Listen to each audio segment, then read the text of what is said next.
Alright guys, so story time, part 3 of the Explorer Chronicles. So, the other day this thing started running rough. I scanned it, it said it had a misfire on cylinder number 8. So I pulled number 8's coil, and if you guys are familiar with these Explorers, water loves to run down the firewall, drop down onto the intake, and it puddles inside of number 8 spark plug hole, and it gets the coil boot wet and causes a misfire. So when I got the coil pulled, sure enough, the boot was all wet. So I blew everything off and got it all dried up.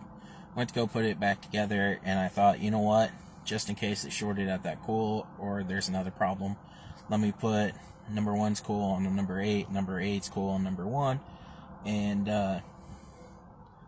if the coil is bad, they'll jump that misfire to number 1, and if there's something else, the misfire will stay on number 8, and I'll know it's not the coil. So I swapped those coils around and started up, still had a misfire. So I figured, you know what, it's probably the plug, I got one laying around, I'm going to go ahead and swap it out. So I swapped it out, still had a misfire. So it was cold outside and the shop was full, so I was working on it outside. So I said, I'll just leave it for a warmer day. So yesterday was a warmer day, so I went ahead and pulled that coil back off because I was going to pull the plug too and do a compression check.